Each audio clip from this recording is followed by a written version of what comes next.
శ్రీ గురుభ్యో నమ. శ్రీ మహాగణాధిపతి నమ. సరస్వతి నమ. హరి ఓం. శ్రీమాత్రే నమ. ప్రేక్షకులకు సంక్రాంతి శుభాకాంక్షలు. మనకు మేషరాశి ద్వాదశ రాశి యొక్క ఫలితాలు చూసినట్టయితే, ఈ యొక్క కన్యారాశి యొక్క ఫలితాలు చూసినట్టయితే, కన్యారాశిలో ఉత్తరా నక్షత్రం 2, 3, 4 పాదాలు, అట్లాగే హస్త నక్షత్రం 4 పాదాలు, చిత్తా నక్షత్రం 1, 2 పాదాలు ఈ యొక్క కన్యారాశికి చెందినవి. ఈ యొక్క కన్యారాశికి సంబంధించి గ్రహస్థితి చూసినట్టయితే జన్మస్థానంలో కేతువు, చతుర్థంలో రవి, తదుపరి పంచమస్థాన సంచారము, పంచమస్థానంలో బుధుడు, షష్ఠస్థానంలో శుక్రుడు, శని, సప్తమ స్థానంలో రాహువు, గురుడు వక్రగమనంతో భాగ్యస్థానంతో ఈ యొక్క వీక్షణ అష్టమ స్థానము. అట్లనే కుజుడు, కన్యారాశి వారికి కుజుడు వచ్చేసి ఏకాదశంలో వక్రగమనంతో ఉండడము, ఈ విధమైన సంచారాన్ని చూస్తున్నాం. కాబట్టి కన్యారాశి వారికి జన్మస్థ కేతు వల్ల ఈ యొక్క సంపూర్ణమైన దైవికాంశము, ఆధ్యాత్మికత భావన, భక్త వైరుధ్యాలు, దేశభక్తి లాంటివి ప్రజ్వల్లే అవకాశం ఎక్కువగా ఉంటుంది.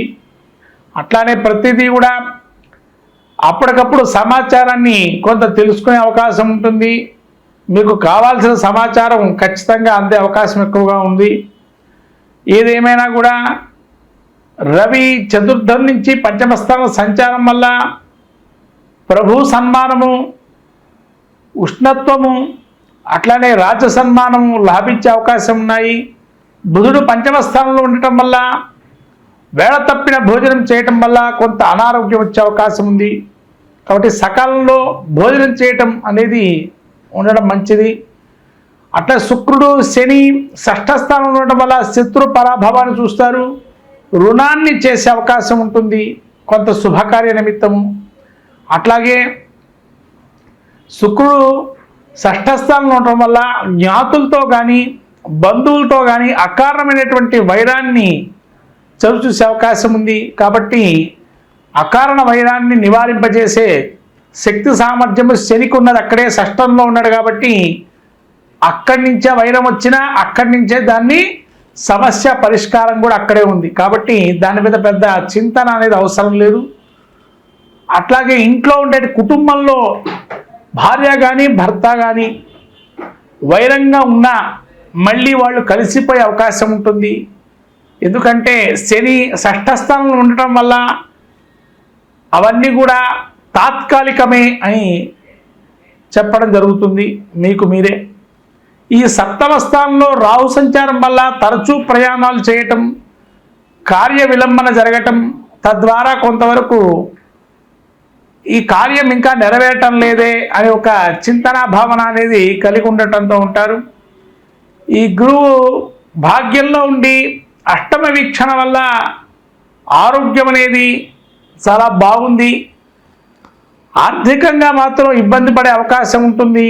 రాబోయే సంక్రాంతి తర్వాత పంచమ స్థానంలో రవి సంచారం వల్ల ఒక బ్రాండు పేరు అనేది మీకు వచ్చే అవకాశం ఉంటుంది సంక్రాంతి తర్వాత. అట్లాగే ఈ సంక్రాంతి నుంచి పంచమ స్థానంలో రవి సంచారం వల్ల కలయిక వల్ల అద్భుతకరంగా గోచరిస్తుంది. ఈ కుజుడు మీకు ఏకాదశంలో వక్రగమనంతో 10లో ఉండటం వల్ల ఉద్యోగంలో మార్పిడి చెయ్యాలనే అవకాశాన్ని చూసుకుంటారు, కానీ మార్పు మాత్రం జరగదు. దశమ స్థానంలో కుజుడు సంచారం వల్ల ఉద్యోగస్తులు కానీ కొంత స్తబ్దు ఉండే వాతావరణం ఉంటుంది. విద్యార్థులు కొందరికి అత్యుత్సాహంగా ఉండి విద్యలో నేర్పరము అని చెప్పి అనుకుంటారు, కానీ అక్కడ వెళ్ళిన తర్వాత విద్యలో కొంత శూన్యత ఉంటుంది. కాబట్టి 1, 2 చదువుకోవటం అనేది విద్యార్థులు మంచిది. అట్లానే వైద్య వృత్తి కానీ విదేశీ గమనంలో ఉండేటువంటి వారికి కొన్ని ఇబ్బందులు వస్తాయి. జాగ్రత్తగా సమస్య పరిష్కారం చేసుకోండి. ఎవరితో కూడా అకారణంగా వైరాన్ని పెట్టుకోకండి.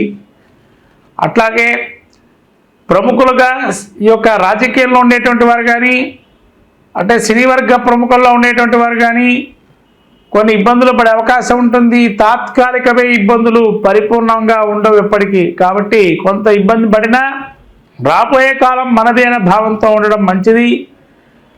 ఈ విధంగా ఈ యొక్క కన్యారాశి వారికి జన్మస్థ కేతు సంచారం వల్ల ఎన్ని ఉన్నా సర్వేశ్వరుడు మాయందే ఉన్నాడు అని చెప్పి ఒక మనశ్చింతన భావనతో ఉన్నా కూడా కార్యసిద్ధితో మీరు ఆ భగవంతుని ప్రార్థిస్తుంటారు. అదే మీకు శ్రీరామరక్షగా ఉంటుంది. కాబట్టి కన్యారాశి వారు ఈ పుష్యమాసంలో సంక్రాంతి తర్వాత ఆ రవి బుధుల కలయిక వల్ల కొంత మనస్సులో యోచన భావనతో ఆలోచిస్తూ పరుల ముందరికి వెళ్ళినప్పుడు ఆ ఆలోచనని వ్యక్తీకరిస్తూ తద్వారా కార్యాన్ని జయించడం జరుగుతుంది.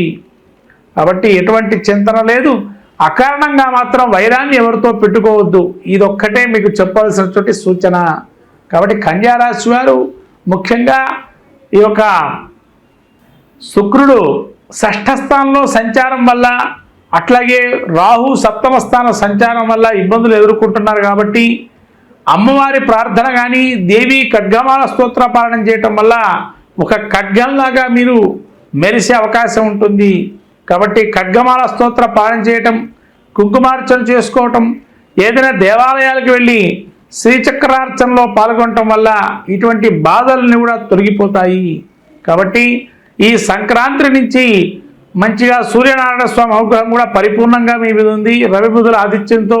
కాబట్టి సంపూర్ణమైన అనుగ్రహం సవిత్రు సూర్యనారాయణ స్వామి అనుగ్రహం ఉంది. కాబట్టి ఆరోగ్యరీత్యా అన్ని విధాలుగా బాగుంది.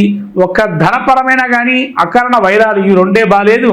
వీటికి సంబంధించి ఒక క్షేత్ర దర్శనం చేసుకోండి.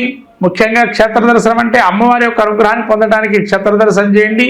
తప్పకుండా మీకే విజయం సాధిస్తారు. మొత్తం మీద ఈ ద్వాదశి రాశుల వారు ఈ సంక్రాంతికి ఏది పాటిస్తే మాకు బాగుంటుంది అనుకునే దానికి వస్తే ద్వాదశి రాశుల అందరూ కూడా సవిత్రు సూర్యనారాయణ స్వామికి ఉత్తరాయణ పుణ్యకాలంలో దానం, స్నానం, జపం, వ్రతం లాంటివి చేసుకోవటంతో కానీ లేకపోతేనా వచ్చేటువంటి బ్రాహ్మడికి స్వయం పాక దానం ఇవ్వటము, అట్లాగే ఏదైనా బెల్లము కానీ నువ్వులు కానీ అట్లానే తెల్ల నువ్వులు అండి, నల్ల నువ్వులు కావు, తెల్ల నువ్వులతో చేసే పదార్థాలని ఇవ్వటం వల్ల కూడా మనకుండేటువంటి ఆరోగ్య రుగ్మతల నుంచి బయటపడతాము. అట్లానే కార్య సాఫల్యం పొందాలి అనుకున్న వారు ఎవరైతే ఉంటారో ప్రతి విజయాన్ని ప్రతి విషయంలో విజయం సాధించాలి అనుకునేటువంటి వారు ఈ యొక్క సూర్యనారాయణ స్వామి ఏదైతే సంక్రాంతి రోజు వాళ్ళు శక్తి కొలది జిల్లేడు పూలు కానీ జిల్లేడు ఆకును తీసుకొని ఆకు మీద మనకు ఏదైతే కోరిక ఉంటుందో దాన్ని ఎరుపు రంగు ఏదైనా పసుపు ఏదైతే మన కుంకుమ మిశ్రమం కానీ లేకపోతే సున్నము అండ్ పసుపుని కలిపినటువంటి చూర్ణాన్ని తీసుకొని మంచిగా ఎర్రగా వచ్చేట్టుగా చేసి దానిలో సూర్యనారాయణ స్వామి బింబాన్ని దించి దానిలో మీరు కోరికని రాయటం కానీ లేకపోతేనా మీ కోరికని చెప్పి దాన్ని స్వస్తిక్ ఆకారం కానీ ఓంకారాన్ని కానీ రాసి ఆ సూర్యనారాయణ స్వామి బింబాన్ని దించి దానిలో ఆ సూర్యనారాయణ స్వామి అనుగ్రహాన్ని పొందటం వల్ల శత్రు జయాన్ని కూడా సూచిస్తుంది.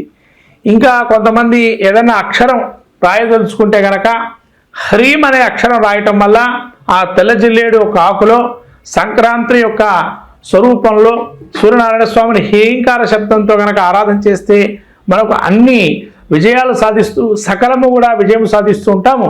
హ్రీంకార బీజాన్ని కనుక ఆ యొక్క తెల్ల జిల్లేడు ఆకు మీద రాసిన ఎరుపు రంగుతో రాసి ఆ రాసినటువంటి ఆకుని ఆంజనేయ స్వామి దగ్గర పెట్టడం వల్ల మంచి ఫలితాలు చేకూరుతాయి. ఈ విధంగా సంక్రాంతి రోజు ఈ విజయాన్ని సాధించే అవకాశానికి ఈ యొక్క సూచనలు చేసుకోవడం జరుగుతుంది. మొత్తం 12 రాశుల వారు ఇది పాటిస్తే కూడా మరి మంచిది. హరి ఓం.